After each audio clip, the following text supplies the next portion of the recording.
sextos anos, né? Porque são muitos sextos anos. Tudo bem com vocês? Eu estou bem, estou me cuidando, né?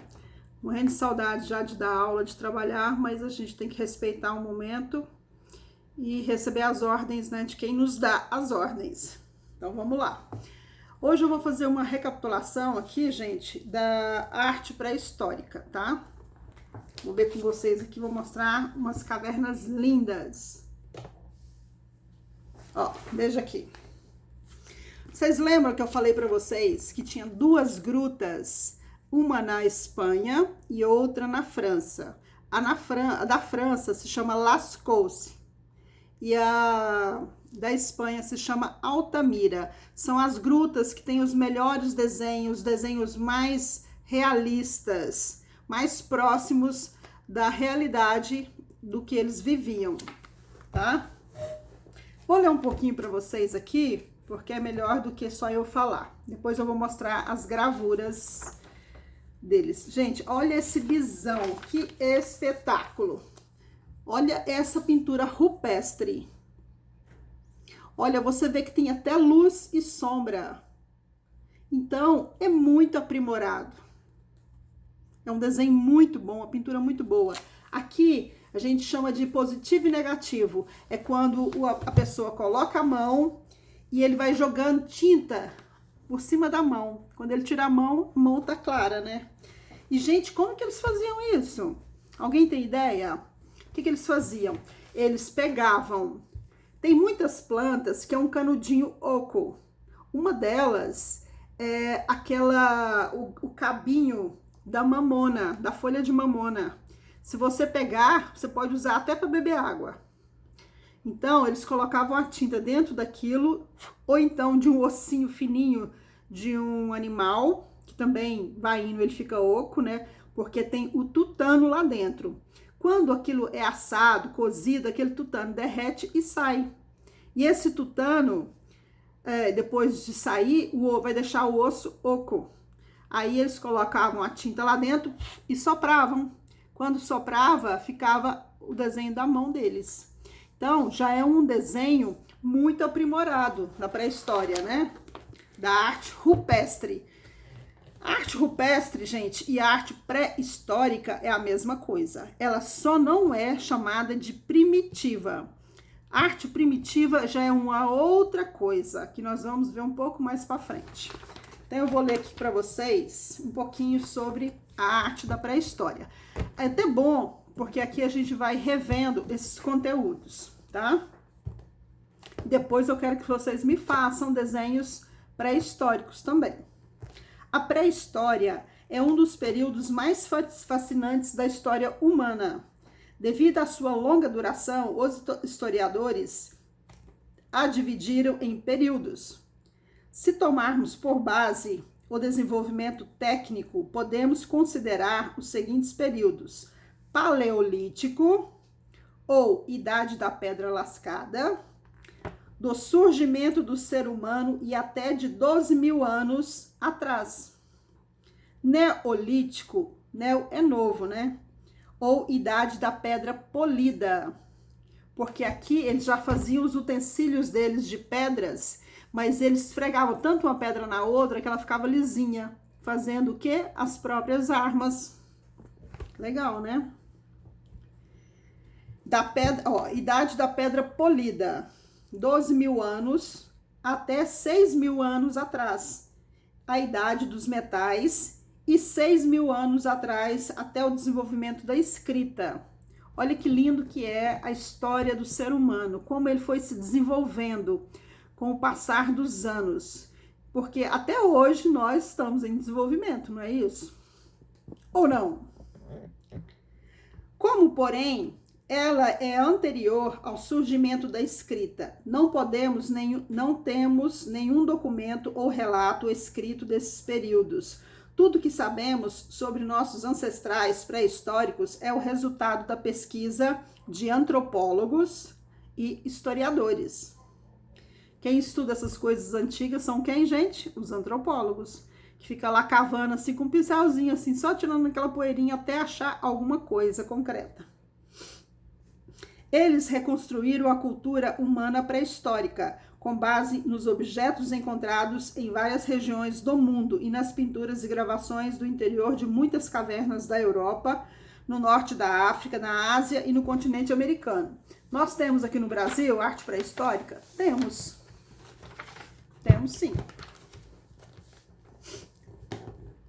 Vamos lá. A arte no Paleolítico, o naturalismo, que são essas duas obras aqui que eu mostrei para vocês. Como neste livro estudaremos a história da arte do ponto de vista cronológico, começaremos pelo Paleolítico. Este período foi também chamado de Idade da Pedra Lascada, porque as armas e os instrumentos de pedra produzidos pelos grupos humanos eram lascados para adquirir bordas cortantes. São do Paleolítico as primeiras manifestações artísticas de que se tem registro como uma pintura encontrada nas cavernas de Chauvet e Lascaux, na França, e de Altamira, na Espanha. Então, aqui nós temos duas, né? Nós temos pintura rupestre do Bisonte, encontrada nas grutas de Altamira, na Espanha. Para você ver, aqui o homem parecia que ele já era evoluído. Porque como é que faz uma pintura já com luz e sombra desse jeito? Maravilhosa, né? Então, vamos lá. As primeiras expressões da arte eram muito simples. Consistiam nos traços feitos nas paredes das cavernas ou nas mãos em negativo, que é essa mão que eu mostrei para vocês, que a gente chama de positivo e negativo. Igual aquele filminho de tirar fotos antigamente, talvez vocês nem conheçam mais, porque aquilo já é um pouco antigo. Por isso que a gente chama de positivo e negativo. Somente muito tempo depois de dominar a técnica das mãos em negativo é que o ser humano da pré-história começou a desenhar e a pintar animais. Para fazer pinturas como essas, primeiramente o artista do Paleolítico obtinha um pó colorido a partir da trituração de rochas. Como é que eles trituravam essas rochas? Põe no liquidificador, gente? E amassando, né? Pedra com pedra, muitas vezes. Pedra com terra, pedra com carvão. E carvão, como é que eles achavam? Como é que eles assavam os animais? Assava, ficava aquele carvãozinho ali, o preto saía dali. E misturava com o quê? Por que essa tinta dura até hoje? Porque eles misturavam, quando eles assavam os animais, ia cair naquela gordura. Eles pegavam aquela gordura, misturavam nesses pigmentos, que poderiam ser de terra, podia ser de carvão. Por isso que tem essas cores em tons terrosos e em tom de preto. Aí fazia a tinta. Aí a tinta entranhava na pedra. Por isso que tá lá até hoje. Que não pode nem pensar em tirar. Então, vamos lá. Depois, com um canudo, soprava esse pó sobre a mão, encostada na parede da caverna. A área em volta da mão ficava colorida e a parte coberta da mão não. Ou seja, vai ficar ali o branco da mão, né? Assim, ele obtinha uma silhueta da mão como um negativo de uma fotografia. A principal característica dos desenhos e pinturas do período é o naturalismo. O artista do Paleolítico representava os seres de modo como os via de determinada perspectiva, isto é, reproduzia a natureza tal qual sua visão captava. Ao olharmos para essas pinturas, chamadas rupestres, do latim rupes, significa rocha, é inevitável nos perguntarmos sobre as razões que levaram o ser humano pré-histórico a fazê-las, muitas vezes em lugares de difícil acesso. Uma das explicações mais frequentes é que seriam obras de caçadores como parte do ritual de magia. Talvez um pintor caçador acreditasse que, aprisionando a imagem no do animal, teria poder sobre ele. Assim, se o representasse mortalmente ferido no desenho, conseguiria abatê-lo na vida real. É claro que essa é apenas uma das hipóteses, pois não tem como comprová-las. Outro aspecto que chama atenção nas pinturas rupestres é a capacidade do artista de interpretar a natureza. Assim, ele utilizava imagens carregadas de traços fortes que expressam a ideia de vigor para representar os animais que temia, ou grandes animais que caçava, como o bisão, como esse aqui que a gente está vendo. Esse aqui fica onde? Em Altamira.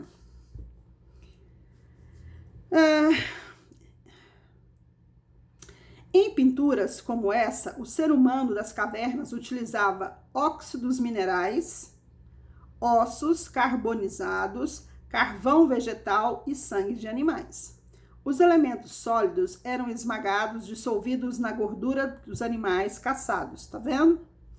Com o pincel, ele utilizava inicialmente o dedo, como o pincel, né? Então ele vai usar o quê? O dedo. Não há indícios também do emprego de pincéis feitos com penas e pelos. Então, gente, ele pintava como? Com o dedo. Mas a gente pinta até hoje, tem várias técnicas que a gente usa as mãos. O artista paleolítico fez também esculturas. Nela, nota-se o predomínio das figuras femininas e a ausência de figuras masculinas. Entre esses trabalhos, destaca-se a Vênus de Willendorf, a imagem que é essa aqui, ó. Ela é bem pequenininha, essa escultura, viu, gente? Olha que gordinha. Ai, ai. Onde estou? Onde estou? Essa pequena escultura de pedra foi encontrada pelo arqueólogo Joseph Zombart em 1908, perto de Willendorf, na Áustria. Por isso que ela chama Vênus de Willendorf, porque foi achada nessa cidade, na Áustria.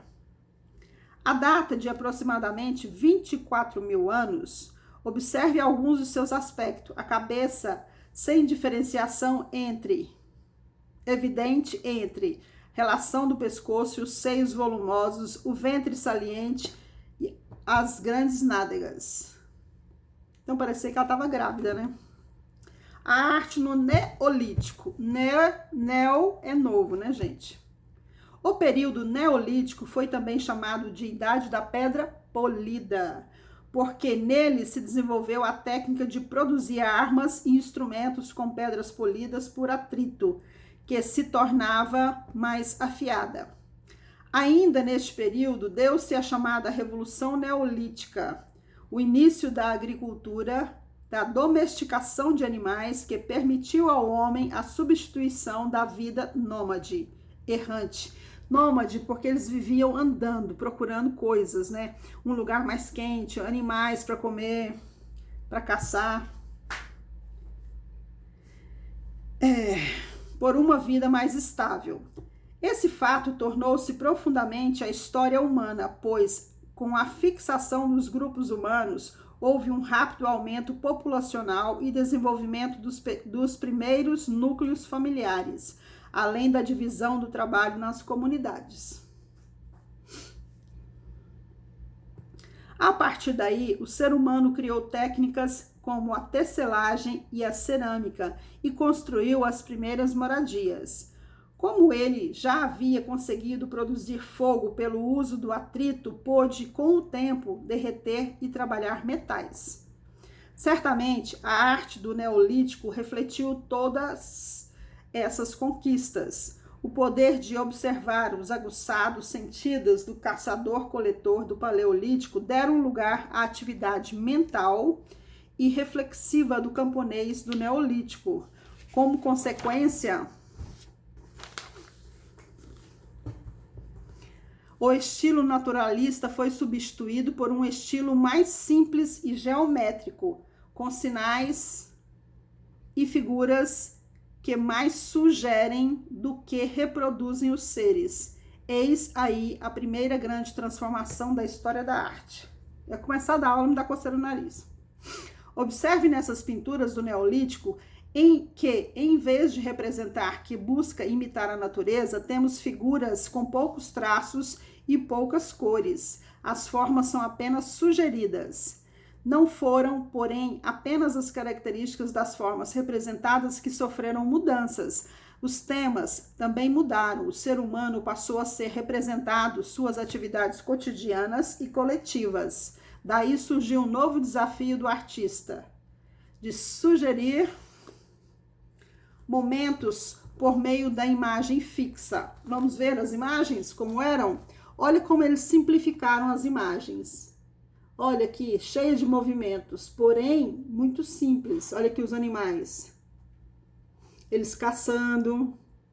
Olha aqui o arco, flecha, né? Deixa eu mostrar essa aqui para vocês. Ó, essas pinturas aqui estão na Gruta de Lascaux, na França.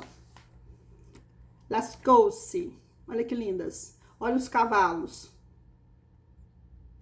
E essas pinturas, gente, são enormes, enormes. Muito maior que uma pessoa. Aí a gente se pergunta, nossa, será como que eles fizeram isso?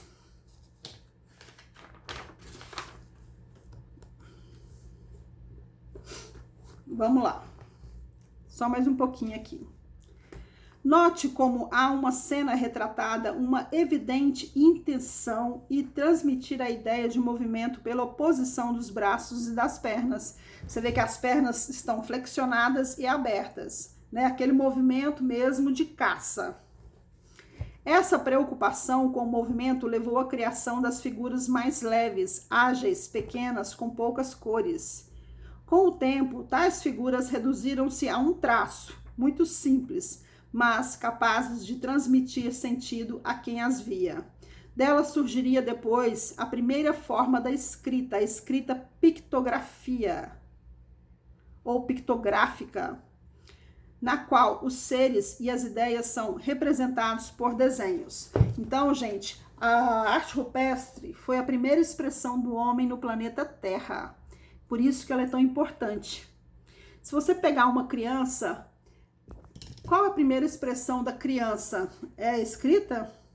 É a leitura? Não, são os desenhos. E assim são os homens rupestres também. Por isso que o desenho é tão importante. Ele, você trabalha a sua coordenação motora, você desenvolve o lado seu direito do cérebro, que é muito importante. Ó, o lado esquerdo é o lado da matemática, da razão, das coisas, da parte científica ali, que está toda ligada a exatas. O lado direito é o lado da emoção, é o lado do desenho, é o lado do amor. Então, isso tudo é muito importante para que vocês possam desenvolver isso aí. Quanto mais se desenha, mais a mãozinha fica boa. Lembra de uns desenhos que eu entreguei para vocês em sala? Deixa eu ver um aqui. Deixa eu ver um que eu colori. Eu gostaria muito que vocês treinassem. Treinar como? Ó, olha qualquer desenho e tenta olhar e desenhar, colorir, usando luz e sombra, usando o claro e o escuro. Eu gostaria que vocês pegassem os desenhos das cavernas, tipo esses aqui, bem lindos, e representassem no caderno de desenho. Então, já é uma tarefinha para fazer. E outra tarefa é pegar uma cena de gibi e desenhar. Aqui, gente, eu trabalho inúmeras coisas, inúmeras coisas. Então, quando você olha uma cena de gibi, eu gosto de pegar, geralmente, a capa. Porque a capa, os desenhos são melhores, são maiores. Quanto maior, melhor para você visualizar e conseguir fazer. Se for desenho muito pequenininho, aqui, ó, exemplo. Ah, eu vou pegar esse quadradinho aqui, é mais difícil. A melhor coisa é pegar os quadradinhos maiores. Aí tenta fazer a paisagem, as árvores, o céu, que jeito que a gente colore? Faz a ponta do lápis, depois vai passando o dedo, até ficar aquele colorido real, realista. O céu bem clarinho. O céu, quanto mais próximo ao horizonte, mais claro. Quanto mais alto, mais escuro. Tá? Então eu quero que vocês me façam um desenho qualquer, um um desenho de gibi e um desenho pré-histórico. Nós temos aqui no Brasil? Temos também. Nós temos no Piauí o maior acervo de arte rupestre no Brasil. Fica no Piauí. Então, é interessante que vocês pesquisem um pouquinho, escrevam, isso aqui, o que é interessante, faça o desenho, faça uma coisa bacana, porque quanto mais a gente estuda, mais rica fica a nossa vida, mais culto a gente fica. Por isso que a gente estuda história. Quando a gente estuda a história, a gente entende como a gente vive hoje, ok? Então, um beijo para vocês, não esqueçam de fazer as tarefas, um desenho rupestre, um desenho de gibi e um desenho que você olha, qualquer desenho que você gosta, tipo esses maiores, e faça e como colorir, tá bom? Um beijinho e até a próxima!